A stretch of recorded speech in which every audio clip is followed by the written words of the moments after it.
It's Tuesday on Your View. Welcome to the show. I am Murayo Afolabi Brown. As always, I have the ladies with me. Hello, Mariam Longe. How are you today? I'm fine, thank you. I feel really nice today. I don't know why. I just feel light and happy. But yesterday I noticed, I think it's Lagos State, I don't know who is, or federal government, but more likely Lagos State. They're building like those, you know, those metallic barricades that you build over a road or bridge to stop the trucks that carry the high containers from accessing the bridge. I've noticed that they started fixing them on the Ojo-Elegba Bridge, which is long overdue. Yeah, to restrict those trucks. Yes, from accessing. Okay, I've never noticed, but yesterday I noticed that they put them. Today, it's not completely done yet, but they've put the structures in place. Yeah. And I'm saying thank you. Is it Lagos State government? Is it federal government? I don't know, but whoever is doing it, we know that there have been many incidents of the containers actually falling off the bridge onto people down, you know, below the bridge. So, well done. Thanks. I'm happy They about did that. it at a time, and I was aware they did it, and I was also aware that people took it out. So the conversation now is, please, when they do it this time, for our own safety. It's for our own safety. Don't take it out under any circumstance. So Nima said that today is her 14th wedding anniversary. That we should help her thank Mr. Zibiri for putting up with her. Thank you. I'm saying, You're quoting her. So thank you very much, Mr. Zibiri. Thank you, Mr. Zibiri. Thank you, Mr. Zibiri. Yeah. Happy wedding anniversary to Elijah Happy Nima. wedding anniversary. How you doing, Toby? I'm very well. It's such a beautiful morning. When I was coming this morning, I noticed that this Lagos-Ibadan expressway from Opik all the way to maybe Secretariat, there are still some parts they've not fixed. And I'm just thinking, there was no traffic today, but I'm just thinking that what if school resumes and they don't finish this? So I'm hoping that they complete it before school resumes. It wasn't even funny having to move my son to school, and I'm just hoping that it's going to get better. Traffic is quite light these days. They should use the opportunity. No, because of the fuels. Yes, I'm saying they should use the opportunity to fix this place. Only when it's necessary you go out. Yeah. If I can avoid it, I will avoid it. I'm doing good. So I went to Agbara on Saturday, and I haven't been to that. I haven't gone that far on the road in a long time. I've been to Trade Fair, but not to Agbara. And I must acknowledge the fact that it used to be a killer to get to my parents' place in Mile 2. It's now much seamless to get there, apart from the we people part, where Nigerians know what one way is, and we follow the one way. Okadas will face you, Korokwe will face you on an express road. So appealing to the government, you know, there is a different experience, Mariah. If you live in this side of town and you go there, you'll be wondering if you're still in Lagos. Like, please, let's not leave any part of Lagos behind. Let's not leave any part of Lagos to just have their own rules. That area from Mile 2, the road is back. A lot of infrastructure is being done, but there is no... You don't build infrastructure to people who don't get it. So you as a community, as a government, must continually sensitize and educate to the motor parks, the Okada parks, the Kurukwe parks, everywhere. We're saying, please don't go on one way, this is the road. Put signs, let it be foolproof, 2-year-old proof, everything. The way you cannot pass, do not enter. You know, it's clear. Then you now have somebody, a security operative, who is enforcing. You know, those things got to I saw security operatives on the other side of the road that is smooth, and our own side that there was traffic, they were not there. But anyways, I had a banter meeting. Jagun. We know we've not discussed Jagun. Wow. Everybody, I watched it for like the third time. Really? Yeah. Because it was good. Something I missed. Because the first time, honestly, I didn't really get it because I was trying to read and they would go fast and go fast. But then I had to go back and then watch it again and then watch it again. So and now I get it. So it was. So I love how congratulations to Mr. Femi Adebayo, the entire crew. I think many Nigerians were really proud of the movie. Well done. And I mean, it was not to joke, as you're mentioning, I had goosebumps. Because when I remember what Femi Adebayo himself did, I mean, everyone was fantastic, but he was phenomenal. I mean, he carried that character and that throughout the movie. It was clear that you couldn't give that character to no one else. Like, wait, I have to be the one to do this thing. But so for me, I haven't watched Jago yet. You're the only Nigerian. Yes. and I know that. However, I'm happy for is Adebayo Salami. I'm happy for the father who, like, is able to, you know, raise his son and raise his children, and his children are doing well, and they're doing well at a high level. And then we see new Nollywood. Yes, we see new Nollywood, but they were seeing old Nollywood playing at the new Nollywood level. Legacy. So there's growth. It was like a reunion of all the Yoruba actors, and it was just so beautiful. I'm going to watch it. I'll bring it back on the show. We'll bring it back on the show. Yeah. Maybe after this show, I'll drag you to my house to go and watch it. I'll bring my TV to your office so you can watch it. Anyway, that's all we can take on that segment. Let's go on a quick break. When we come back, we go through the front pages of the papers. Stay with us. We'll be right back.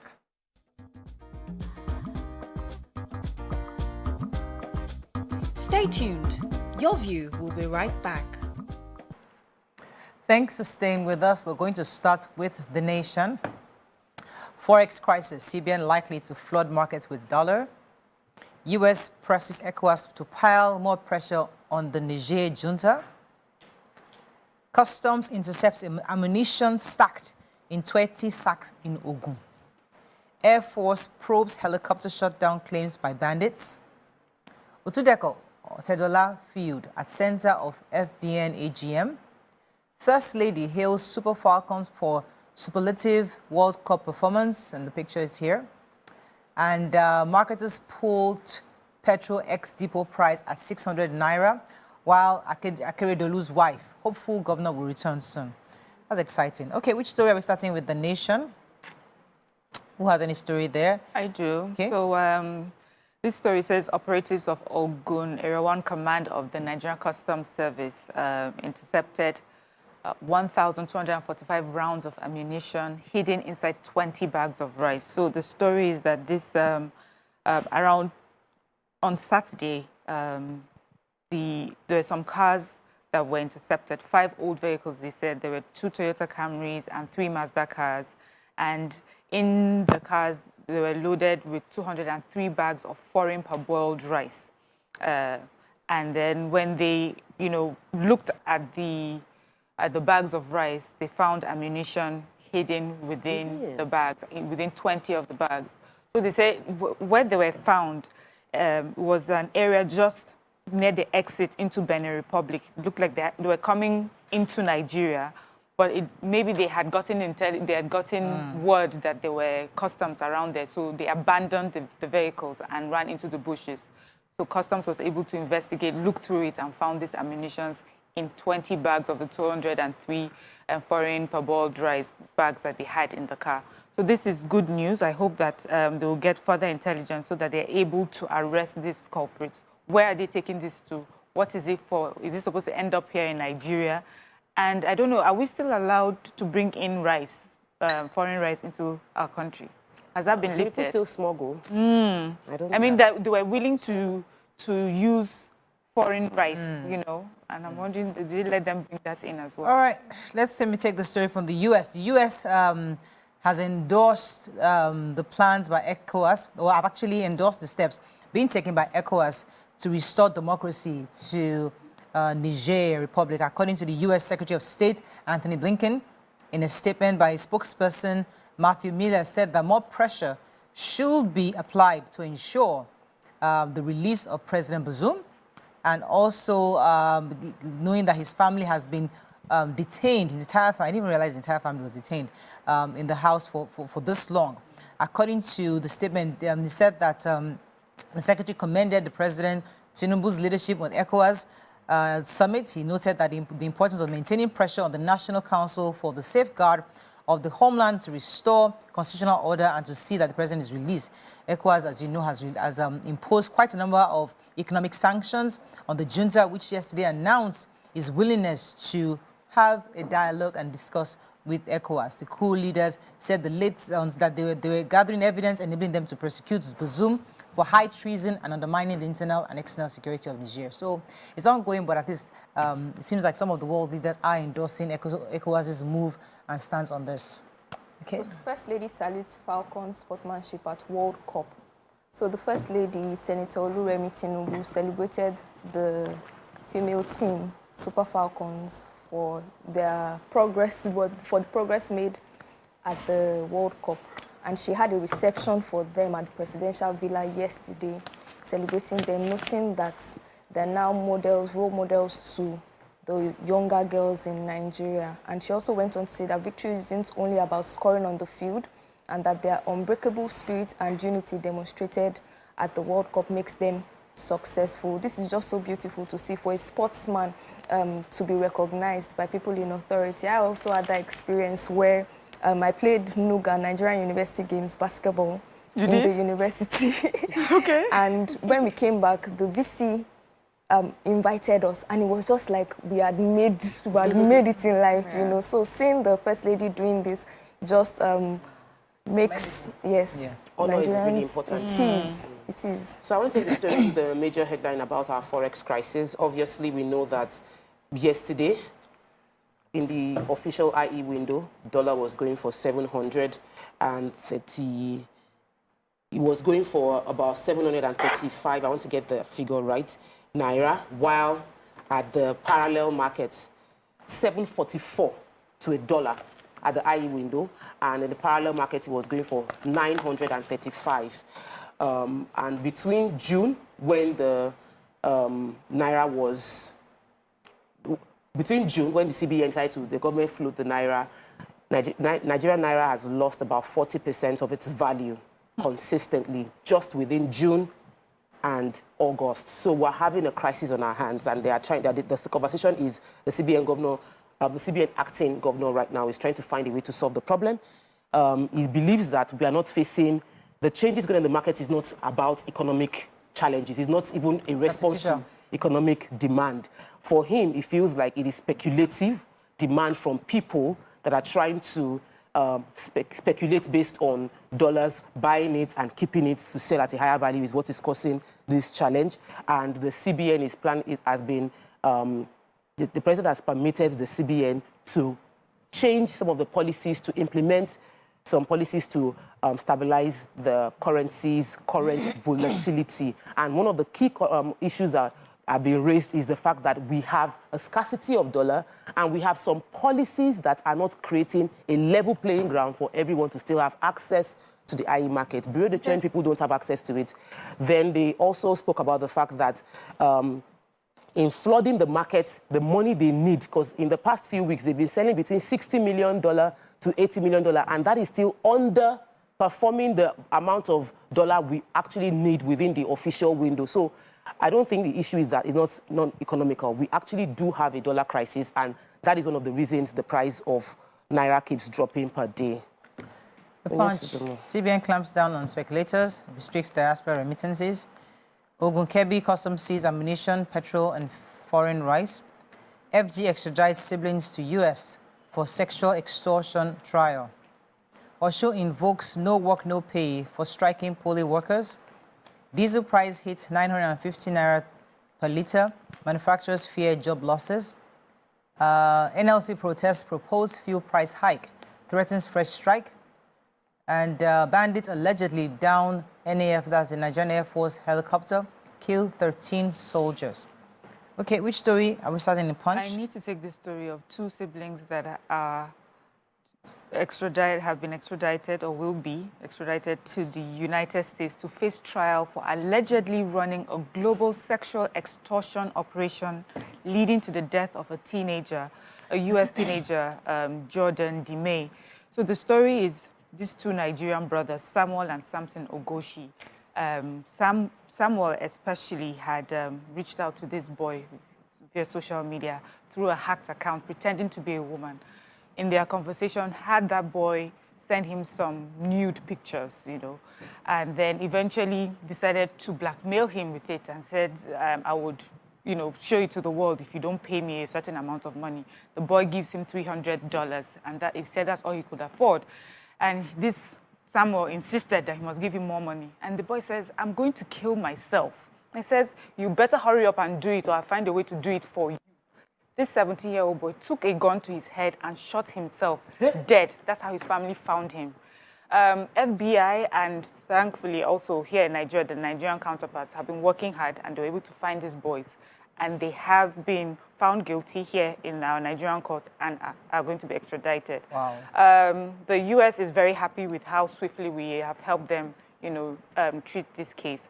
But I also like what he said, that's the spokesperson for the U.S., says sextortion is a horrible crime, said Turton. And says, to those who commit these crimes, we will pursue you around the world. And to those who are victims, please know that we stand ready to help you. I took this story because we see all sorts of nonsense on our social media. You're in a relationship with someone, you take pictures, you post it on social media, you think you can get away with it. You get away with it here, but in the real world, it's a big crime. You will get locked up for it. So young boys coming up, young girls coming up, be careful. You cannot just do anything. All the social media things that people think is a victimless crime, you can see what it can do to someone. A child just lost his life because we are being stupid. We have to go on a quick break now. When we come back, we continue with the front page reviews. Stay with us. We'll be right back.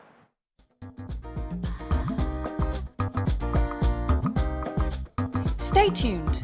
Your View will be right back.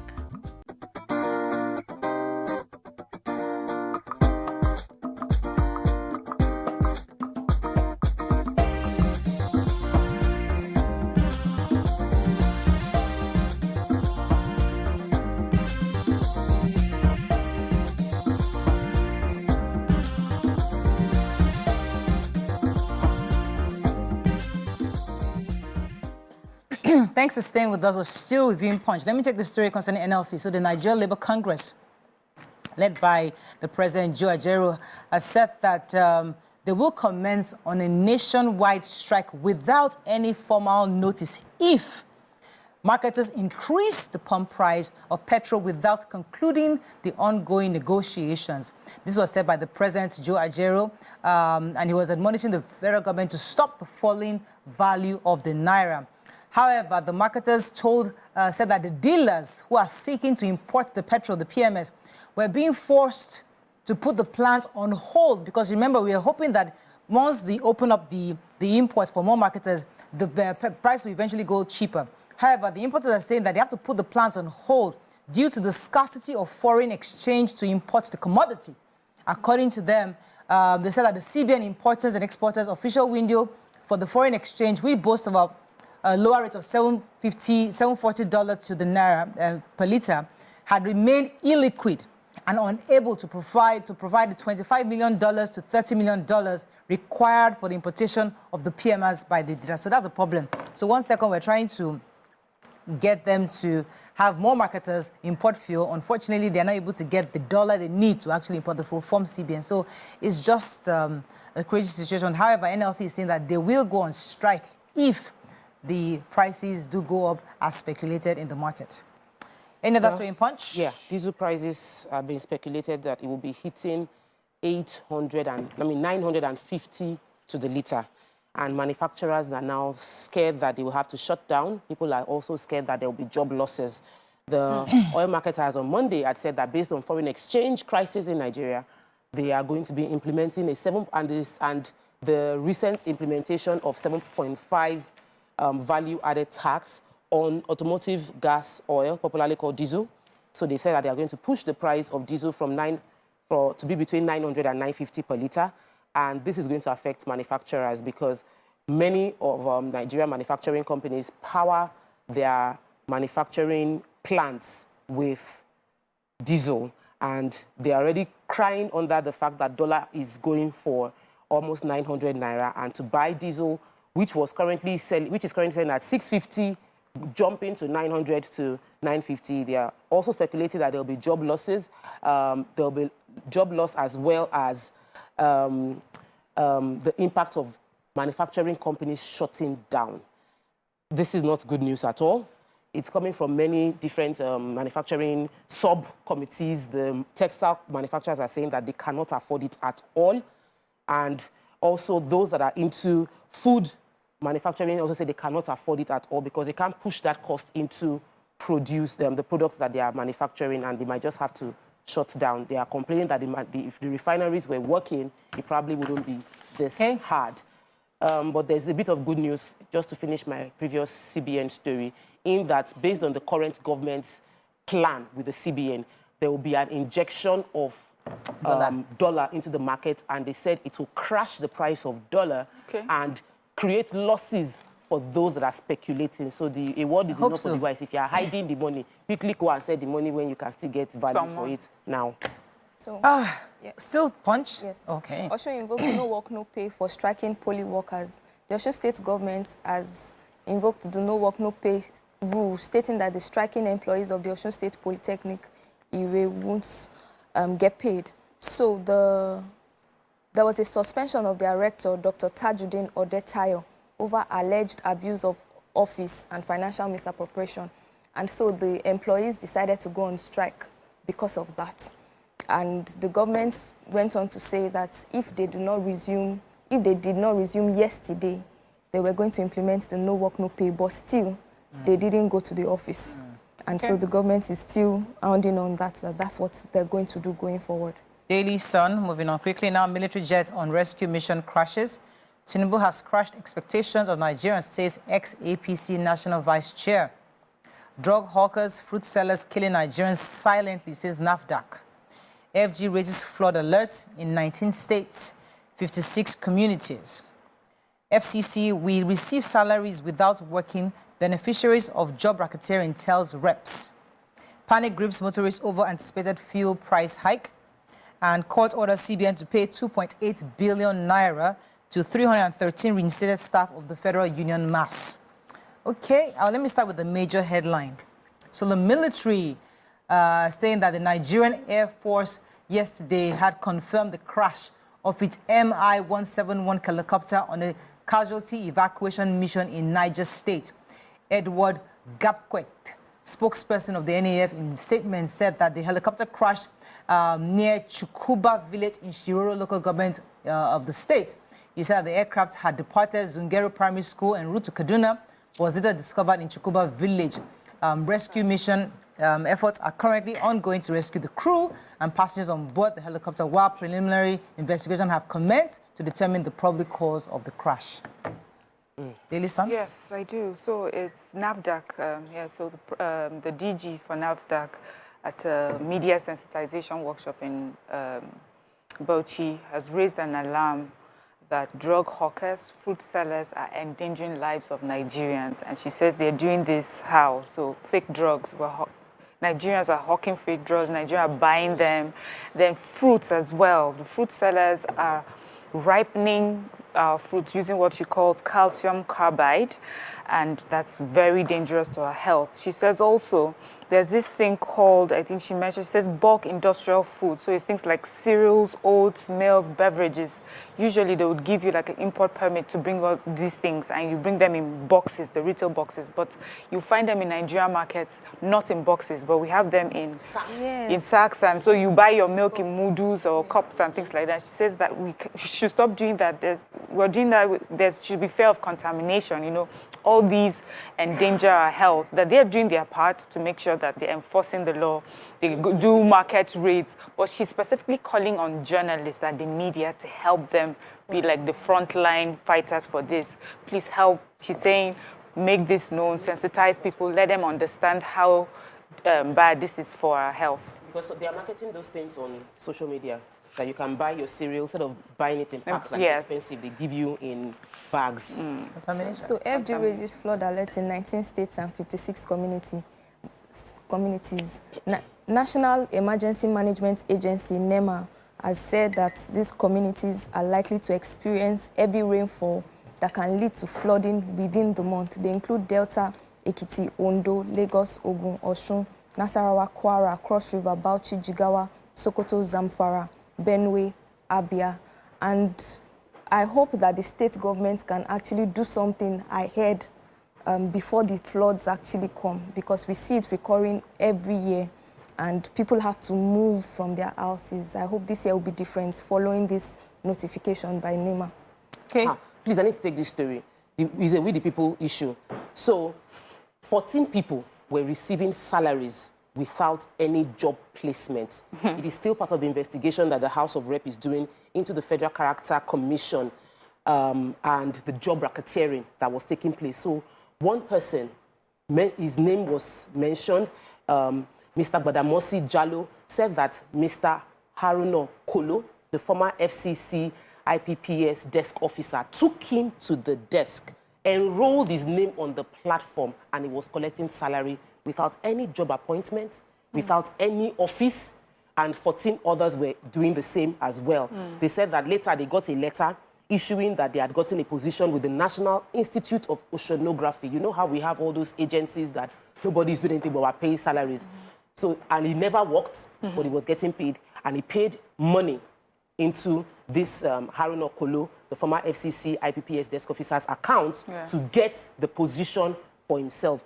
Other 12 witnesses made the same thing, that he paid into Kolo's account. So I'd taken the story, so I was waiting for an update to see. I guess more victims are just coming out here. You see, when we say cost of governance, this is part of it. Yes, now. Not working. It's part of our issues. There are people working, they're not getting, they're getting salaries, but they're not working. And then we say, oh, our budget is over bloated. But we mention somebody's salary, oh, he's collecting 30 million, forgetting that also we the people part of it. Also, we're also part of it. It's like phoning money through. But we need to talk about the updates. The IPPIS are being blamed that they have a porous system that would allow an individual to just be a desk officer to impute people without getting approval from other people. Yeah, that it's not flagged if it's not followed. Why do we have IPPIS? Why do we have ghost workers with IPPIS? Oh my gosh. We have to move on. I think, okay, have we done Punch? Yes, Vanguard now. God. Let's find a story of Nordic. Edo begins virtual home classes for students on holiday. Headsmen killed 2 teachers, injured 2 others in Plateau School. Naira slide, as CBN moves to crack down speculators. Let's see. FG to revive list moribund government assets on stock exchange. 15 LASMA officials wounded in clash with soldiers as others abandon duty posts. Niger coupists to prosecute oust President Bazoum for high treason. And 50 bandits, 13 military personnel killed in Niger state encounter. Yeah. Plateau State again here. So 2 teachers have been confirmed killed, a vice principal and 1 other staff also seriously injured. So this is at Beko Comprehensive School, BECO, Kwi in Riom local government area. They said what happened was a group of headsmen brought in their cows to graze in the school compound. The security people were like, why would you do that, and they tried to stop them. Other staff members too came to find out what was happening. And these headsmen took out guns from their body and shot at them.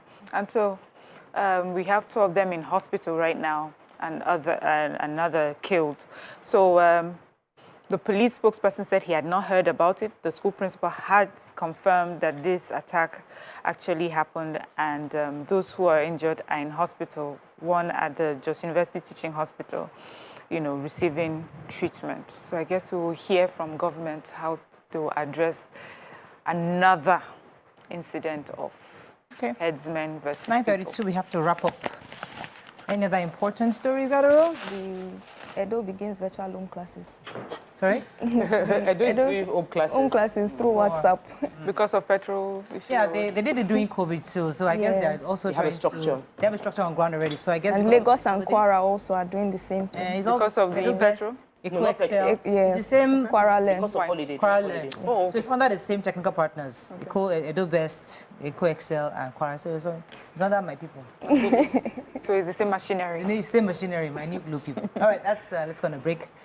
When we return, move on to the hot topic of the day. Stay with us, we'll be right back.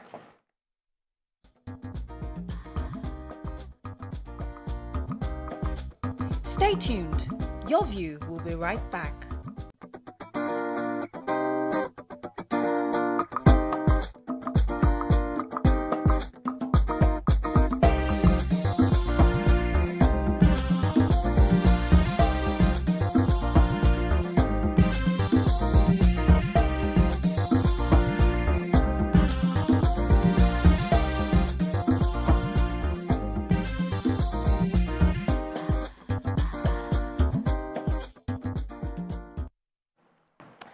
Thanks for staying with us. A video of a female student of the University of Calabar Faculty of Law went viral yesterday.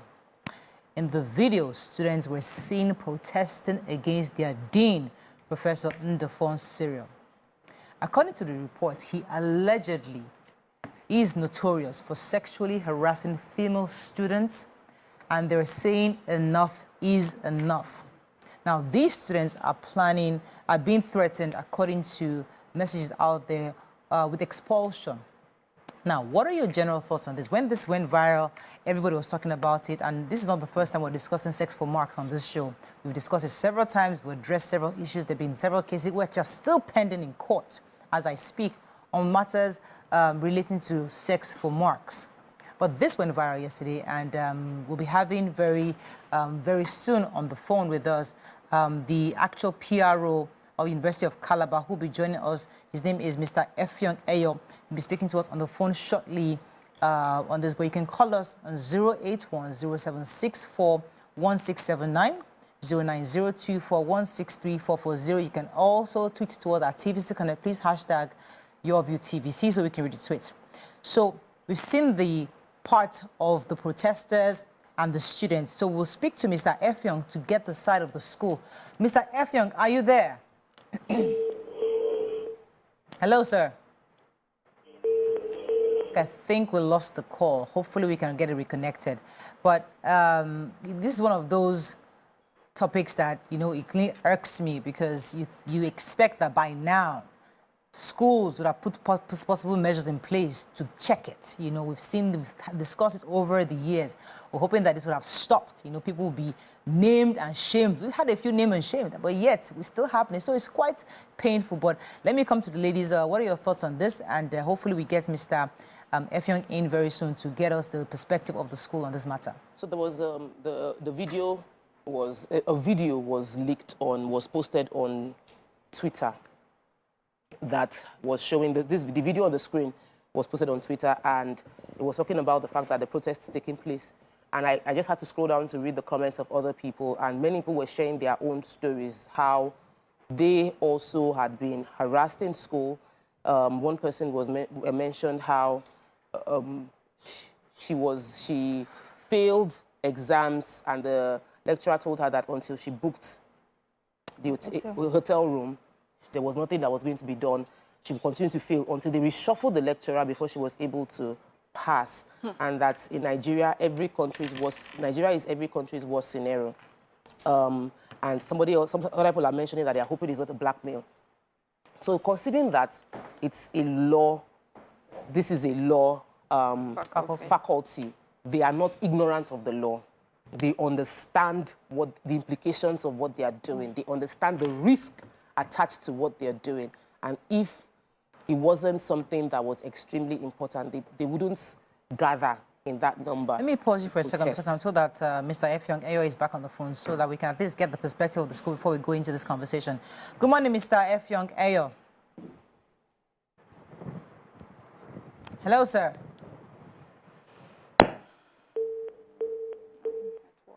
Yes, let me come to you. Your thoughts, Toby.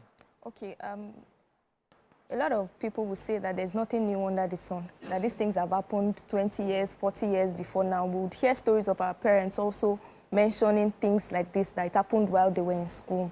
But I'm glad that they have arisen a generation called the Sorosoke generation. They're not keeping quiet. The Gen Zs, we might argue all we want about how it is that they are vocal and they don't have time for nonsense.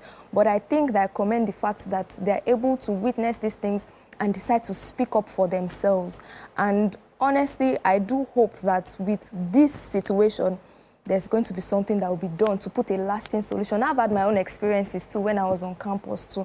And we would hear stories of different people around, even within my generation. I mean, if you went through the Nigerian university system, you would have heard of one lecturer that was like this. So this is, I really commend this generation. And the second thing I want to say is that little foxes spoil the vine.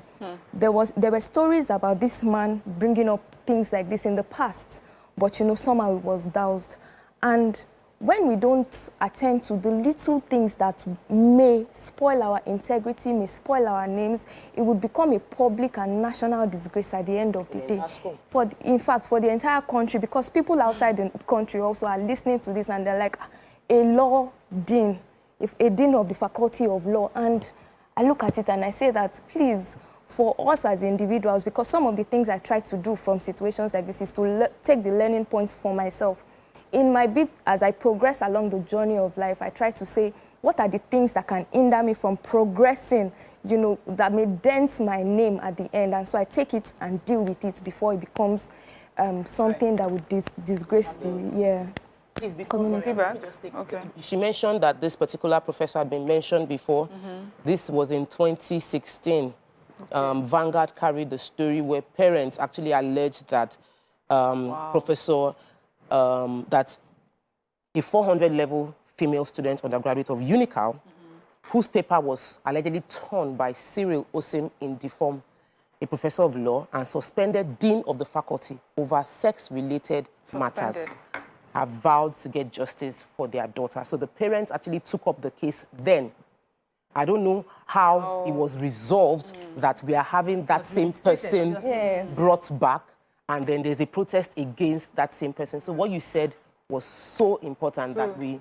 So there's so many questions for the university. So one of the questions I was going to ask is, was he in another university and then got a job in, but it looks like it's the same one. And then if they went through the courts, did the courts find him not guilty? And maybe the girl was not given any justice. And so maybe for her now, this is some sort of justice, because now, you know, the whole school is out calling this particular person out. I'm happy that these students gathered together, you know, to let us know what is going on. A lot of the times, unscrupulous lecturers like this have, well, it's still an allegation, but when it happens, they are able to get away because nobody speaks up. Nobody wants to tell the next person that this is what they've gone through, you know. You face it yourself and then you go. But this is a group of people that have decided, no, we're not going to let this go. And for him, if he's really guilty, then this is, I hope that this is his last bus stop, that he knows that he has finally been caught out. The whole of Nigeria is going to sit on this case. Now, if it goes to court, the whole of Nigeria will be in court too, waiting to see how this ends. I'm hoping that he's back on, because I keep getting, you know, in and out, but we really need to do something more concrete. We can't get him. So we really need to get something more concrete, you know, like a vasectomy or something like that. Vasectomy doesn't stop. Even laugh about it, because you can't discuss something related in 2016, and now fast forward 7 years back, we're still discussing the same person in the same university doing the same thing, allegedly doing the same thing. This is unacceptable. No, but he was suspended in 2016. For the court case, probably. Either way, something happened. How someone who probably was indicted for something reinstated? We don't know yet. We don't know the details of that story, what happened, how it ended. That's why some of this. So maybe he wasn't found guilty. Open. Yeah, but either way, he's back and he's doing exactly the same thing. So we need more stringent sanctions against people like this. And honestly, that protest should include insisting on a vasectomy if he's found guilty. You know, I don't think it's vasectomy you mean. What's what we... Castration is what you're saying. It's not vasectomy. No, vasectomy is so that you can shoot blanks, but castration is so that it doesn't work. Okay. Sorry, thank you for that. So we need to have that. So because completely castrated, so that he doesn't do this anymore. This protest was not about one person.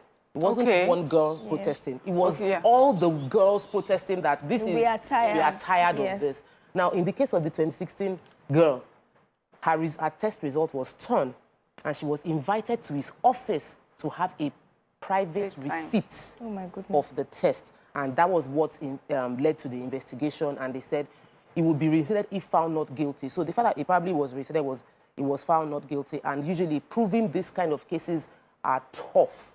Proving case of sexual harassment, you must have like a video or a recording. And that sometimes makes it almost impossible for you to prove the case. Okay, I'm told we have Belinda from Abuja. Good morning, Belinda. Thanks for calling. Good morning, ladies. Thank you so much for bringing up this very important topic. I'm talking as a former law student who also went through the same thing in my university. Well, I managed to escape probably because I was able to make good grades, and I had another lecturer who was from my village who was always helping me go talk to his colleagues. He knew what was going on, but he would talk to them to be soft on this particular person. This is my sister. So that was how I escaped. But then there were others who were victims that we knew, and some others didn't make it. And so, they couldn't go to law school and all that. So I'm glad we're talking about it, and maybe one day we can put an end to this. Because we women cannot be used as tools. And once we go through all this kind of abuse, by the time we're old enough to have our own case, it affects us. It affects you even emotionally as you deal with your own husband, affects you in your own family. Yeah. So I'm just so glad that we're talking about this. I mean, I'm very emotional as I'm talking to you because it was a very horrific experience for me. I'm so sorry. Thank you very much, Belinda, for sharing your story with us. I mean, let's go on a break. I mean, we're just starting this conversation. Stay with us. We'll be right back.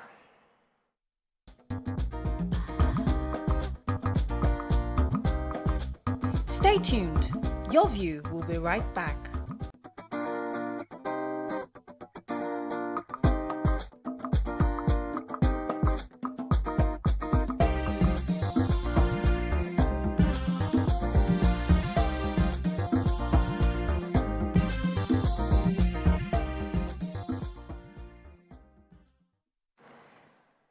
Thanks for staying with us. So I'm told we have back the Public Relations Officer of University of Calabar, Cross River State, Mr. Effiong Eyo. Good morning, sir. Are you still there with us? Good morning, ma'am. Good morning. Good morning. If I can get some volume, I really appreciate it. Thank you so much, sir. So Professor Cliff, let me forget his full name, Ndifon is obviously the focus this morning because of the allegations of this sex for marks that we've always talked about for many years. I'd like you to give us a direct update from the school concerning the protest that happened yesterday. Actually, yesterday morning, we had a group of students from the law faculty of the institution. They came around chanting and they had several placards in their possession. And they said they wanted to see the Vice Chancellor. At the time that they came, the Vice Chancellor was already in a meeting with other management staff alongside academic faculty members of the law faculty. And since they came, they chanted, they were raising their voices, and we could see on the placards that they had genuine concern. The leadership of the body, that is the Law Student Association of Nigeria, the leaders were invited to see the Vice Chancellor and management in session. And when they got there, they raised a lot of issues which was behind their coming to see the Vice Chancellor. Issues such as what has been going on now, the sexual consent. So that wasn't actually the primary, it was one alongside. There are also issues of accountability, and then leadership issues is coming up in various forms. And they said it has affected them, affected the running of LOSAC, and even the operations as students in the faculty, and that they will want management to address those issues as it were. Okay. And the Vice Chancellor, on behalf of management, since he gave them really a good number of minutes and hours to speak, listened to them and thanked them for coming to lay their petition before management, and promised them right there that she would and her team look into all the issues concerned, and at the end of the day, will get back to the students. The students, the leadership, they were very satisfied.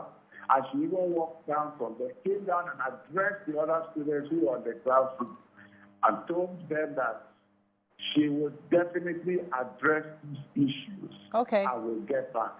What were the issues? All right. Get the issues. That is what, yes. What were the issues? And let me add on a little bit.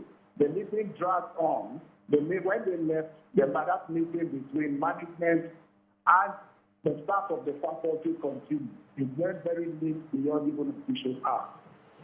So by today, before the end of the day, a statement will be officially issued. Okay. Okay. Before we wait for while we're waiting for the statement to be officially released, there's a question that many people have on Twitter, especially after this information broke, that why was he reinstated? Like, there was this issue in 2016, and he was suspended until found not guilty. And even though the case was dismissed, it wasn't a case of not guilty, it was a dismissed case. Why was he reinstated, and has there been other reports about this thing since then? Well, I can answer that question to the level that I can. Now, you remember that the vice chancellor, the sitting vice chancellor, got him suspended from office and told him you cannot stay here in the university. When you have a matter before the court, you need to go out there, clear your name, clear yourself, before you can even return to perform any academic function. And so for that period, he was away. Some other person took over and went on. But the issue was that by the time he went there, cleared himself and came back. And when he came back, another vice chancellor was on the party. But his coming back was not that, it was not management that reinstated him. His coming back was purely his faculty conferred. It is not the vice chancellor that appointed him, but because they appoint him. These are elected not by the vice chancellor, but by their faculty members. Okay, so I guess the faculty that will take that responsibility for his coming back and whatever role he was playing. Okay, so yes, Mr. So if someone had gone through if someone has a court case, let's say, or someone has been accused of something like this, is it okay to just say, well, he's not appointed by, or he was not, he was appointed by the faculty members?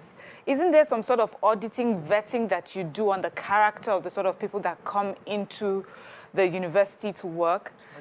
You know, since also in this particular case, it was dismissed and not that he was found not guilty, didn't the university find the need to do some in-house investigation on their own to make sure that the person that they were accepting was, you know, above board? No. You know that institutions still stand that uprightly. Especially under this it's not so clear. But the fact remains that he wasn't deceived. He wasn't deceived. And he went to court. That permission for Nigeria to he went to let me use the word. I can hardly hear you. It's quite muffled. I would really have loved to hear this. Hello, can you hear me? It's a bit muffled. Yeah, go ahead. Can you hear me? Yes. Yes, he went to court. And he won there in court. How do you win in court? He came back also. And he came back to say he came back and reported that he went to court and he had paid himself and was permitted to go back, not necessarily to his office as this, but to teach. This is when he had cleared himself because he looked up to the court. If the court had said no, you were not right, no, you had issues, because he said wouldn't have given the case in his favor. And we look also the court. And so since they were only allowed to do the teaching and the research thing. But along the line to a time came again for election of these. And it was like I said, it is the faculty staff who determines who leads them. Are we together? It is the faculty who determines who leads them. Okay. All right, let me go on a quick break. When we come back, we continue this conversation. Stay with us. We'll be right back.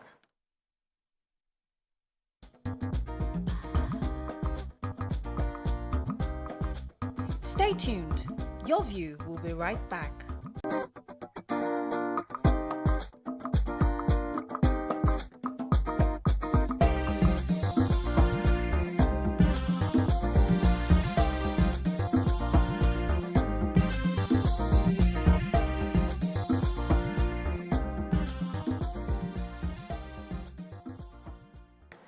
Thank you very much for staying with us. We still have with us our guest.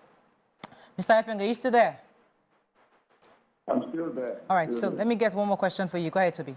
Okay, so my question is, how did the university management handle this news, especially when you saw that the protest was now outside the four walls of the university? I don't know how to get around it, but like I told you earlier, Okay, like I said earlier, management was already on the matter when the students came yesterday. And the students were invited in. What the students said had to shed much light on whatever information that has come. So as at yesterday, management had a full grasp after the brief of the students, had a full grasp of the situation, full knowledge, and had other information, even beyond what is out there, divulged to them right there. As I speak, management, I told us, management met yesterday, and that meeting dragged on for a long time beyond even official hours. So management met even, they were all there, and at that meeting, the decision definitely has been, like I said today, before the end of today, those decisions will be reeled out to the public. All right. Okay, so the phone was initially muffled. We didn't hear what you said earlier, so there's another question that I would like you to... Yes, I just wanted to also confirm again, because earlier when you were speaking, I didn't quite get it. Are you saying that before the protest came, before they gathered for the protest, management was already sitting on the matter, this particular matter that the children were protesting against? Over the weekend, let me be precise. Over the weekend, the law faculty president, because we gathered that from there, had already sent a message to the vice chancellor that they would like to see her. So they came on the strength of that invitation. They had sent him and told them, please come. And since he was also aware that they had hesitations against the faculty as well, especially the dean, he also invited them to come to the meeting. So the meeting was already on. The students said, okay, come in now. We're having this meeting. Come and just put your petition. Okay, going back to the issue of the faculty hiring and rehiring, let me be sure I understand you. Because back in 2015, there was an allegation of rape against this same professor by a family saying that he raped their daughter. And remember that your school, the UNICAL, also had suspended this same professor for various reasons. You said that including tearing of the test script of the girl, under very suspicious circumstances, relocating the test venue of the female student to his private office under the guise of getting her to recopy a test script. He had earlier turned an allegation of sexual assault and rape against him. So this man, your school suspended him. Now, it's 2023. This was back in 2016. How in the world is he still working in UNICAL? I think I responded to that. Please help us. I didn't get the question. I'm not in a mission where you say that the judiciary is the hope of the common man. He was suspended by the very university he worked in. And the university said, go to court and clear your name because you already been accused before a law court. You cannot continue to operate here in the office you are until you clear your name. That's the extent which the university had went at that time. And he went to court. All that period of time, he wasn't teaching, he wasn't even in research. He was out there. And as we say, unfortunately, he went through the court process. And eventually he won, and the court cleared him. The Nigerian court cleared him. And cleared him, and he came back to the university and said, look, yes, I was suspended. Yes, and because of so and so allegation, I have gone there to the court to show that I've gone through. That's not only what you said about me, the truth. It's a court, not about all. Okay. He never went through the court. Yeah. And he never succeeded in the court. In some way, this man would have been reinstated. But the court affirmed it. And if the court has said this man has not done anything, well, they have because an institution comes to tell something he cannot do. You know, okay, so I understand that, Mr. Effiong. That is very clear now. I didn't hear it earlier. Now, in that situation, what lessons did UNICAL learn from that entire experience to put measures in place to ensure this doesn't reoccur, even if it ever, because that case was dismissed. As Mariam said, it wasn't found guilty or not guilty, it was just dismissed. So what measures did your school put in place to protect the students from something like this, even remotely reoccurring? Let me tell you one good thing about this current administration. You know, a woman is understanding. And as I speak to you, we also have a Center for Gender Development. They are very, very conscious about the girl child. Very conscious about what happens to the female students we have and students generally. So ever since this Vice Chancellor came in, such things are not even condoned, nor welcome. And let me say it again that thing at that time was only peculiar to the law faculty. And I told us the circumstance to which he came through.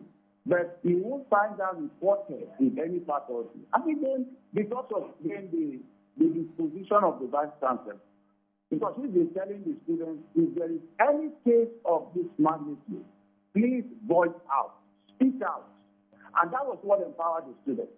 We've had situations like that in other things where students will just be quiet, and people continue to mistreat them and do what they like with them. But she told them, speak out. And that's ever since she came in, I must confess, students have been speaking out, not just on this issue, on several unethical issues. Okay. Students have been speaking out. And when they dare to speak out, she goes on like that to take decisions like we are seeing. And which we are about to see again in this one of today. Okay. That's fair enough. Any other questions? Yes, I was just going to ask if before management heard this at the weekend, has there been any reports about his behavior? Did people hear anything? Did anyone ever report just as an individual before you heard at the weekend and before it escalated into a protest? If you say formally, I would say no. Formally, you would say no. Not formally. Not yes, formally. but you had heard. Okay, all right. Not even this. It was just that day I started. After that, I heard other issues. Okay. All right. If my office had even heard that before, we would have been able to make it. Okay. So, go ahead, Toby. Okay, so the hardest thing about this whole situation, and we've heard it over time, is that those people that are supposed to protect our children are the ones that expose them to situations like this. So my question would be, for instance, has there been a case where a lecturer was withdrawn from classroom and taken maybe to the office? Because I know that a university system has both academic and non-academic staff, without taking his job off him, you know, just to reduce things like this from happening? I guess maybe you never really actually read, or maybe because of so many news on the making the headlines. Under his administration, I know that about 2 HODs or so have been relieved of their appointments. I know that. And there is that constant warning and reminder that anyone who fails to live up to expectation will definitely be dealt with. And we have. Some have been relieved of their appointment, as they told you. So there's no sacred cow here. There's no sacred cow. There's a precedent already set before now under this administration. All right. The HODs are already all aware. Let me let you go because I know you have to prepare for the press release your school plans to release later on today. Well, thank you very much, Mr. Effiong, for joining us on the show this morning. And your presence here shows that UNICAL obviously is not going to take this laying low. So we appreciate your thoughts on this morning. Thank you very much. So we have to wrap up. But, I mean, I know it's good not to judge people. But when a case of a sexual allegation against a child and the case is dismissed, I mean, I don't know, for me, I would have loved to have cameras put in classrooms or something. I know what you mean, you know, just this is a grave offense. It's something that you think that it's not something that you stole something and it was dismissed. Oh, you can't prove that you stole something. This is somebody being allegedly raped. So even though the court says it's dismissed, but I've got to make sure I protect my kids. Yeah. So we know there's justice system. You know how someone gets away because technicalities, evidence, but you and I know that this is a possibility that could have happened. So, yes, I was hoping to hear that, you know, we put this in place. We made sure that you don't see... that the new present administration are doing yeah, a lot. we made sure that students don't visit lecturers beyond this time. We make sure that it's an open plan office so everybody sees everybody. You know, those sort of things. Those are a lot of things that actually make things better. But we'll wait for their response, official response later today, and see how that goes. Yeah. Let's go on a break. When we come back, move on to another hot topic. Stay with us. We'll be right back.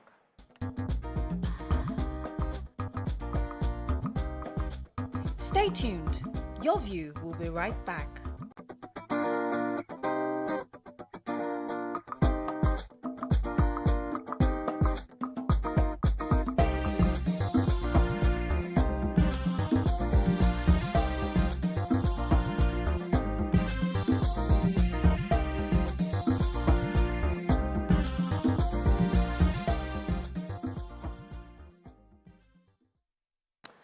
Thanks for staying with us. Another video went viral yesterday. Irish soldiers were seen early hours of Monday in Ojota area of Lagos State, pouncing on a LASMA official. They saw him, the video showed him being beaten up by the soldiers. It occurred about 8 a.m.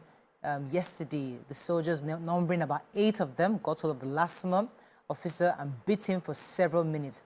Now, some reports say that this was a revenge beating. According to them, it was gathered that it was a retaliation over an incident where LASMA officers were allegedly had beaten up a soldier in that same Ojota last week.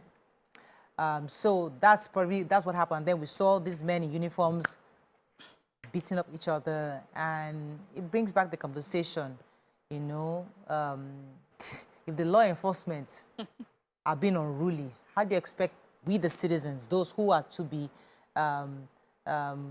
led or, you know, or guided, how do you expect us to obey the laws? So what are your thoughts on this? It's not the first time we're saying this. We've seen this happen several times. What are your thoughts? LASMA, they don't carry arms. Soldiers, you know, they're not supposed to, they have arms, but they're not supposed to be carrying arms around the streets anyway. But what are your thoughts on this really, really disturbing videos? You can call us on 081-764-1679, 090-241-63440. You can also tweet to us at TVC Connect. Please hashtag YourViewTVC so we can read your tweets. What are your thoughts on this quite disturbing video? I don't even know what... So I saw, you know, the part that worried me was the fact that this was carried out by people that had their faces covered in a way. It was a deliberate attack, and they wanted to remain anonymous while meting out that, whether it was a revenge or just an attack on another security operative within traffic, actually. LASMA is more of traffic, but they also do a bit of security operative within the state. All shades of wrong, obviously, but the press release from the military already mentioned the fact that, we're always cautioning our people to obey traffic laws, because really, even they know that they don't obey traffic laws. And he said that we've also cautioned that we are not, this kind of action should not be carried out. But the video that went viral is a video that should not be, is something that should not even have occurred in the first place. It is wrong for a military man wearing a full military uniform, disguise his face, and then there's another person who was like a civilian, and they were kicking and hitting a LASMA official in uniform, all shades of wrong, like at no point in time. There are legal ways to process. If you feel like you were unfairly treated by the LASMA official and you have something against him, you might write a petition.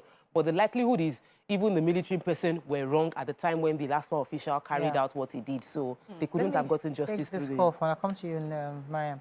Daniel from Oronshoki, thanks for calling. I'm listening.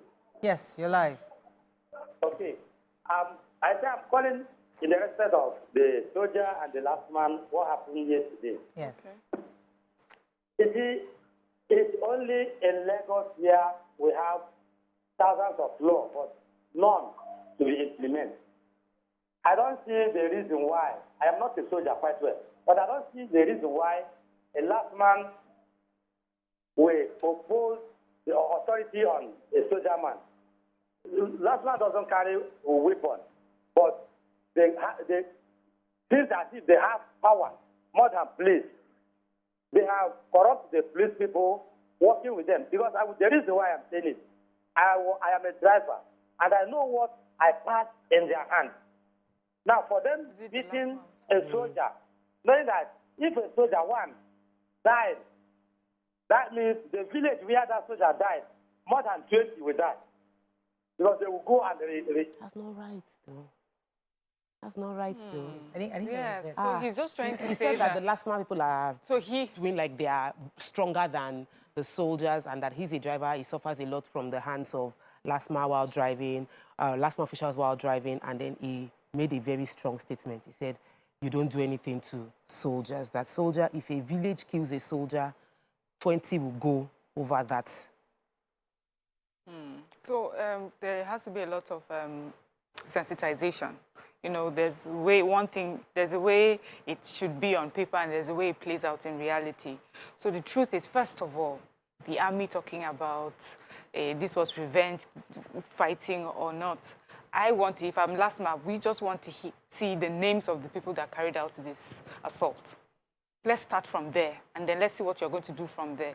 And secondly, I mean, this happens too often. It's too embarrassing for whoever their commandant or, you know, whoever their head is. And it's because when they do things like that, everybody moves on. Nobody, even at the top, is called to sort of answer for what their subordinates are doing. And that's why they can get away with it. It does not speak well for the uniform. It does not speak well for the integrity of the military. How do you have some people just nonsense? I'm trying to look like nonsense your work. Do you understand? We've seen videos of young military officers standing on the roads and wielding their arms and speaking nonsense on the road. I mean, we have to do better the military has to do better in cautioning their young subordinate soldiers that go out on the streets. LASMA also needs to be protected. We talked about, a few months ago, we talked about LASMA being attacked even by civilians, you know, in carrying out their duties. Now they've said they don't even stand on the road like they used to, because we've seen a video of a bus trying to reverse into a LASMA official to push him over a bridge, you know, so people are doing their job. Allow them to do their job. If you have a grouse against them, go to court. Report to the relevant authorities. Anybody that assaults anyone, we want to know their names, and they should be punished accordingly. Let's call from Emmanuel, calling from Manogodo. Thank you, Emmanuel, for calling. Hello, Emmanuel, you're live. Yes, I'm with you. Good morning. Morning. Yeah. Well done. It's a good program that you guys are doing. But the truth there is that last month, they are not doing what they are supposed to do. That's why it's in trouble. Yes, I want you to get that right. And I want their authorities to get it right. Last month, they are they are out of track presently in Lagos now. If you see a last man walking, they can just jump in somewhere and they will see you going through maybe probably one-way road. And instead of them to direct you that, oh, young man, don't go, or this, they will allow you to fall into that trap, and you now see thousands of them, they will come out. And apart from that, that has happened to you before.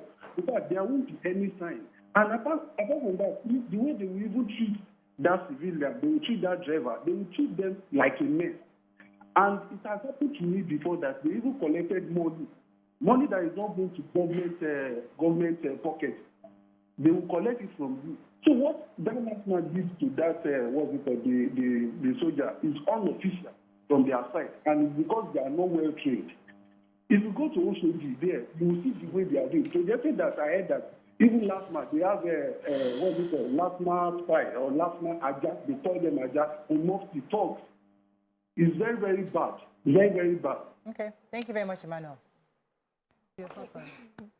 You know, when I saw this story, I was just thinking that how many children today, when you ask that, what do you want to be in future, would say, I want to be a LASMA official, or I want to be a policeman. Because of issues like this, we've seen this over and over again on media, showing how embarrassing, like Miriam said, these people have portrayed themselves. And then in saner climes, we would see that being a uniformed official it's a thing of honor, really honorable. The citizens show them that regard and all that. But in Lagos, especially, you know, you just see an official and you just pass by. And this is not the first time this is happening now. We've had, a few weeks ago, we also had the DSS and the people from the Nigerian Correctional Facility, you know, doing the same thing. And I say that who is actually responsible for calling on the judiciary, who are supposed to be the implementers of the law, to behave themselves and treat themselves in a more respectable and dignifying manner? It is just a situation of who, if you ask me now, who I go ask or something like that. You know, it's quite difficult. I mean, it's a really tough situation to be when you are in a nation where we don't like to do things properly. Just like you said, you know, that if it was LASMA official that had gone to attack, what would I have expected was a letter from the army to the head of LASMA that your official was here, attacked one of our boys, documented, then they investigate, and there's repercussion, and there's a paper trail on what happened. So we see start to finish. Same thing. Even all of those watching us on TV, something happens to you, instead of you to go to the police. I mean, one of my friends recently got attacked, and she was saying that I want to take the matter to police. I was saying her, don't, you know, this is little, we are family, let us find a way to resolve this matter. And she was like, no, I need to have a paper trail. I need to at least inform the authorities that it occurred. I don't need to take the person to court, but let the authorities know that this thing happened to me on record. Which now said, I'm like, okay, maybe, because she's seeing it from the right perspective. I was seen as a Nigerian, just let's forgive and move on. But she's like, we have to, then one day, continually if you get here and then you flare up. We got to remember that in every situation, we have to document it and make the right process. Please let me quickly say this. The fact that there are abuse cases within LASMA, the fact that many Nigerians have many Lagosians have personal grouse against LASMA does not justify God bless you. what that video depicted. Because it could be anybody's father, anybody's brother that might just get kicked in some way and it passes on. And that's not what we want. We don't want jungle justice. It does not benefit anybody that we do jungle justice. So, yes, another day on the show, we will discuss LASMA's challenges. But today, what we're talking about is no human being we shouldn't carry out revenge cases against anybody for what they've done to us. No revenge against anybody for what they've done to us. No jungle justice as a way to resolve an issue. And the military needs to clean up within itself. There have been several cases where military would have altercation with Navy and they will go, gather, come back. You know, they will have We're doing gangs of New York. Come back. It's not the first time. So please, please, as the military, you are here. Like you are at the highest level in the hierarchy of uniform wearing people. So yes, you deserve all the respect, but you said you will carry yourself, you know, because the way you carry, they say the way you dress is the way you are dressed. You carry yourself with that. Don't take one way. Don't go into the wrong. Don't drive against traffic. Don't drive in an appropriate way that would make you against the law. And even if it happens, I want us to address something. Follow the legal way. I want us to address the Nigerian factor, how we are as a people. Even regular citizens. Somebody hurts you and you remember that your uncle is a police officer. My uncle is a soldier. And you go and call them to bring the boys. We do it. So why are we not pretending because somebody... We sit on TV, like, oh, police and last one, we can condemn it. But we all do it in different ways. Sure. Everybody. And it's a Nigerian factor we must fix because it starts from you and I. There's a culture of just, you know, let's see how we can get away with things like that. But I just wanted to also say, you know, the two callers mentioned, oh, if you know LASMA, LASMA. So the reason why you think LASMA is because LASMA is the one that deals with you on a daily basis. You are not dealing with soldiers on a daily basis. And everybody finds the law enforcement agency or the person that has to enforce law annoying, frustrating. I just passed this road, you're here again. So we understand the daily annoyance that comes with, like a class monitor. We're annoyed by the class monitor. That's the person's job, but, you know, so forget the little annoyances. Just know as a Nigerian that it is wrong for a group of military officers wearing that khaki everywhere that we're thinking of sending to Niger to fight war. They now come and gather one LASMA official and be beating him is wrong. It does not make sense. We should. That's all we can take on this segment. We're going to break. We'll be right back.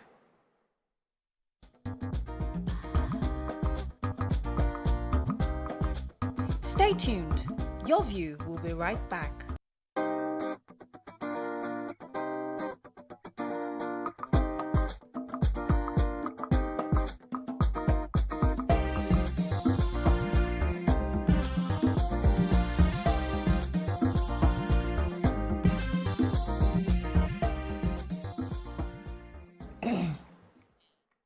Okay, it's our Healthy Tuesday, so we cannot leave the show without discussing one thing on health. Today, we'll be discussing the importance of breastfeeding. Joining us on the show is a consultant pediatrician, Lagos State University Teaching Hospital, Dr. Ekaite Alaje. Welcome to the show, madam. Thank you. Good to have you on the show. Thank so we you discuss very much. breastfeeding a lot. I mean, every year we touch on the matter, how important breastfeeding is. So let's start with, why is breastfeeding still important after all the technological interventions, to make things easier for everybody else? Why are you still preaching breastfeeding in 2023? Thank you for that question. Breast milk is actually what we call the ideal food for the infants. That is like a vaccine, the first vaccine, immunization a baby will take for the rest of his life. So breastfeeding has benefits both to the child and also to the mother, even to the environment, the family as a whole. It contains several things. The misconception we have at times is that breast milk is just food, but it's much more than food. It contains much more than nutrients. When I say nutrients, I'm talking of the carbohydrates, the protein, the fats, and the mineral. It contains much more than that. It contains other things. We call it non-nutritive factors or ingredients in the breast milk. These are the things that protects the child or the baby from infection. Babies as are breastfed, they tend to, they grow well, they are healthy. And another thing we notice with breast milk is that they tend not to suffer these frequent infections, diarrhea, vomiting, ear infection, pneumonia. Most of these illnesses babies have. With breast milk, it is really, really reduced. Even if the child, gets this infection from somebody around, the risk of that child having complications from that infection is so reduced. You don't have to go for admissions, spend money on buying medications, and in short, the benefits of breastfeeding, I don't think sitting here I'll be able to say everything. It has benefits both for the child and the mother. For the mother, it helps the mother to go back to the pre-pregnancy weight. The weight of the mother before pregnancy, and mother that breastfeeds tends to go back to the pre-pregnancy, weights. And then bleeding, it helps the womb to contract. There is what we call oxytocin. It's an hormone that's, it's released to help contract the womb so that bleeding can reduce. A mother that breastfeeds the child tends to have, uterus tends to contract faster and then goes back to the normal size. So she's not having this lagging, bleeding uterus and the complications of anemia. Okay, let me get a blood loss. So, okay, go ahead. There have been myths surrounding breastfeeding. So, for example, for the mother, some people will say that breastfeeding makes the breast sag. And for the babies, they'll say by the time they want to take proper meals, they won't want to eat, other meals. And then some people may also say, especially, mothers back in the day, that they'll say that breast milk, it cannot be sufficient for the child to satisfy him. So there are myths around that, and a lot of people still believe that. So may I request that you shatter the table this morning so that, Yes, there are so many misconceptions mothers have. We see them even up till today. I'm still going to see them today in clinic. Their reason for not breastfeeding is this child keeps crying. This baby keeps crying after feeding. And what I tell them is, this is the only way this baby can communicate with you. Baby cannot talk. Mommy, I want to be carried. Mommy, my diaper is wet. Mommy, the room is too hot or too cold. So the only way this baby can communicate with you is by crying. So the crying does not equate hunger. We think that when a baby cries, this milk is not enough. Go and get infant formula. Go and give water. Go and give that. No. The baby cries for several reasons. So the mother needs to understand the cues, the hunger cues and other cues the child is trying to, show to you. So deciding to give a baby something else apart from breast milk because you feel the baby is not satisfied is actually wrong.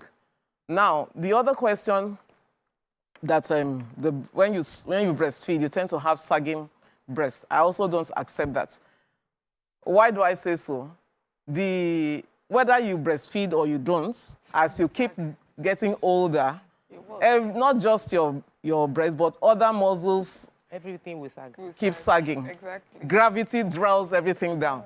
So it has nothing to do with breastfeeding. If anything, breastfeeding helps you to keep your shape. You'll go back to your normal shape after a lot of misconception. Mothers even talk about giving water to babies because it's not possible for anyone to live this life without drinking water. But what I try to tell parents, and what is known, is that breast milk is about 87% water. So the nutrients in breast milk, the other thing that is a bit high is the lactose, that's the carbohydrate. It's about 7%. The protein is just about 1%. And the fat is about 4%. So at the end of the day, what the baby is taking is water. But the good thing is that this water is not plain water. It's a water that contains all the nutrients, all the things that keeps the baby, what we call antibodies, that protects the baby from infections. So it's not the plain water you're giving to that baby is filling up the baby's tummy so that the baby is not even able to take adequate fluid or adequate breast milk because you've already filled the baby's tummy with food. So that is why we discourage a child that is breastfed exclusively. Maybe I should just define what I mean by exclusive because a lot of people talk about exclusive breastfeeding and by the time I ask, they are saying something else. Exclusive breastfeeding means breastfeeding the baby for the first 6 months of life with just breast milk. Nothing added. No water, no tea, no juice, nothing. Unless the hospital has told you otherwise. That means the baby is not feeling well. The hospital says, okay, you can add multivitamins, you can add this. That means by the doctor's prescription. So, and then so mothers that say their breast milk does not flow. The breast milk does not flow well. Yes. Now, most of the time, the reason why that is because the mother did not initiate breastfeeding at the right time. When the baby is born, they've commenced formula for the first 1 week, 2 weeks, 3 weeks, and they now decide, I want to breastfeed my baby. By the time they decide to breastfeed... Let us be praised. Trust me. We are both we will tell you our different experiences. Our experiences. Me, we push, do everything. Drag, not think. Now, let me tell you something. Why nothing came out? The reason why nothing came out because the rule, the law, is to commence breastfeeding within the first 1 hour of life. Did that. First 1 hour of life, and the baby must be on that breast milk. On that breast, suckling for about 30 minutes. Immediately you do that, within hours, your milk is already flowing. And then we need to understand that the first milk that comes out is colostrum. We know. And that milk is not supposed to be much, very small in quantity, but it satisfies the child because then the capacity of the baby's tummy is very small. So that we expect that the milk should be flowing from the first day, flowing from the second day. No, it's not supposed to be that. Okay, so I hear you, and really you're here to burst bubbles, break the table, yes, and empower women with the necessary knowledge so that they understand the responsibility and the sacrifice they would have to make during that period. Yeah. So first is to talk about the fact that knowing what you just said, I can say that I didn't breastfeed exclusively within the first 1 hour. 1 hour. I don't even think it was within the first 2 hours because I had twins and the drama was not immediate. And for those that have CS, for some cases, you cannot even have time to get yourself ready between the 1 hour. I am also not sure that many people know about that 1 hour rule. And if in some cases, some people don't get it in the 1 hour and they still have flow and others don't. So are there exceptions to this rule of suckling and the timing, and some people that just don't, they've tried and really just couldn't get it flowing? Yeah, thank you. So that's 1 hour. Even when you did a CS, you had a CS or just normal delivery, what we call vaginal delivery, it does not stop you from breastfeeding. It's just that because of the CS, the mother is still weak, in pain and all that. The nurses around can help support the baby or the infants to the breast. The most important thing is that this baby must be suckling on the breast within the first. That helps because some mothers tell me, I've not eaten. I've not even taken anything. Milk will not flow. But I want to tell us that milk flows, even some mothers will begin to have milk even before delivery. It's a connection between the brain and the breast.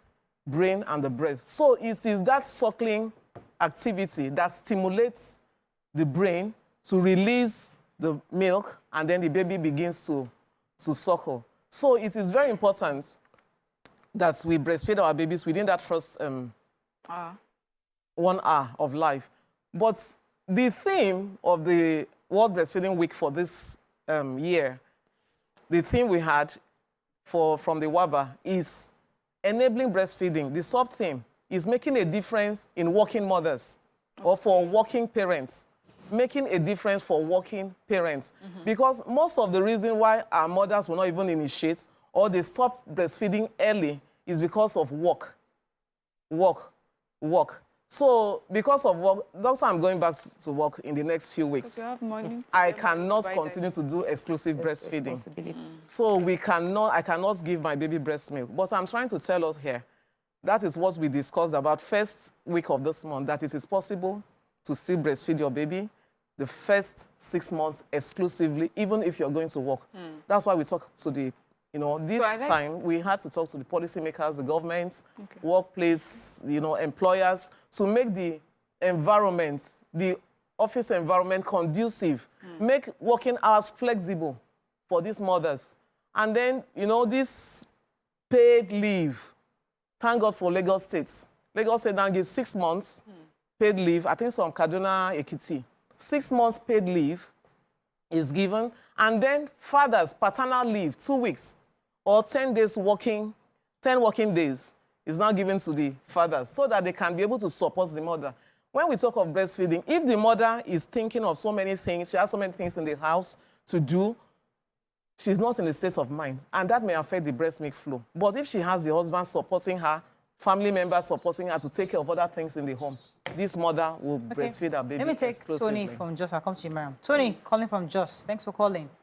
Thank you, my sister. This is Tony from there. Or mother, you call me God as well. Whichever one that is okay by you or convenient. Greeting to you, ladies there. In fact, I'm so much interested in breastfeeding. Well, all of us receive that breastfeeding when we are baby. So to me, it's not an issue. That is why we are talking today. From our mother that gave us enough breast, especially we boys or men, I would say. So coming to the issue of lightman and soldier man, do we remember Idiabo's government? When Idiabo was in government. Oh, we want to hear that from Tony. Thank you so much, Tony, for sharing. I would have loved to hear that view. Mariam. Yes, I was just going to talk about the challenges of the 2023 career woman, with breastfeeding, and you've gone there, and I would just like to know, apart from just talking about it and sensitizing people, do you have any data to show that this has worked in any way? Are we seeing more corporate organizations doing the needful to provide a safe place for breastfeeding mothers to be able to still breastfeed while they're working, or have a place that they can pump milk and just keep aside? Or are we seeing more daycare centers attached to workplaces? What are you saying? Yes. We have such. Let me start from home. Okay. In Lassus, we have 3 creches. They are all functional. So that the doctors, after 6 months of that exclusive breastfeeding, they come back to work and they drop their children in the creches. It's for everyone. Okay. Nurses, doctors, all the workers in the hospital, they keep their baby in the creches. And then the hours are flexible. Okay. They close early from work so that they can be with their babies. And the other thing that we also do is that flexible working hours, ensuring that the creches are functional. There are people there. Then the creches, the hospital must have a breastfeeding friendly, it must be a breastfeeding friendly workplace. That means when you have to go to breastfeed your baby, you're given the time. Somebody else can quickly do what you're doing so that you can rush to the crèche. Then we also have like a room where you express your breast milk, and then you take it to the crèche, you put it in the fridge. So it's encouraged that other people should start that. I think one of the banks, I'm not sure if it's Zenith or Access Bank, they've started it. In short, most people have started doing it. I can't, for sure exactly pinpoint, but I know that we had something like that last year where people from different organizations came and they talked about, because the private sectors are actually the ones that we are having a little bit of challenge. I mean, Dr. Agaiti, this thing sounds so nice. No, it's workable. It is actually something that... Who pay the salaries?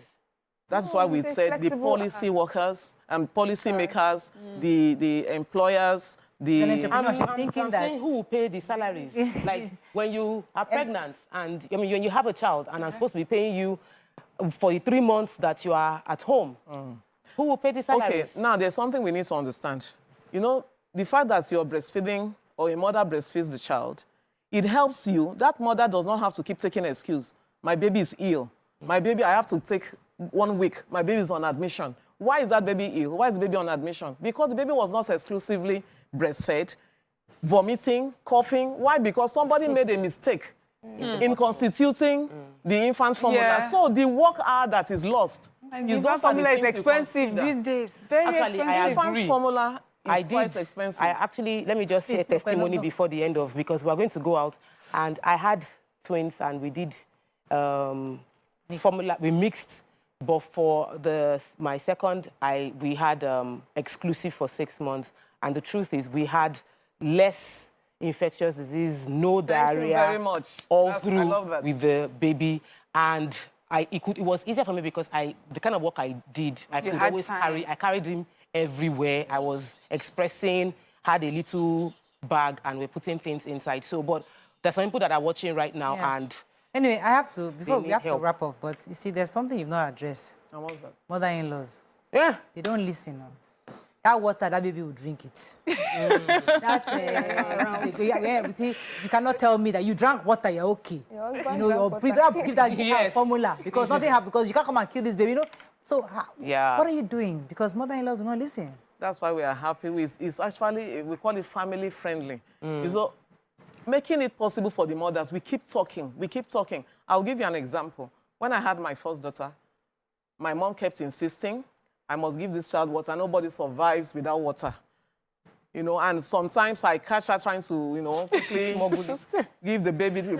But after some time, I really told her I don't want it. And please, she saw that I was really serious. She was upset that she would not watch me killing my child. So she left. Whoa, she thought you were... But when she came back for the naming and saw a healthy baby. That is what we need to do. She kept preaching it to her church members that it is possible. You need to see my child, my granddaughter, how healthy she's looking. So she's the one preaching it now. So you need to prove to her, prove to this mother. When they come to us in the hospital, I tell them, come with your husband, come with your parents. We need to let them understand. So a lot of people are taking it up. All right, we have to wrap up, but thank you very much, Dr. Breastfeed your children. Thank you. Breastfeed your children. Thank you so much. All right, I hope you enjoyed the show as much as we have. Have a great day. We'll see you tomorrow. Bye for now.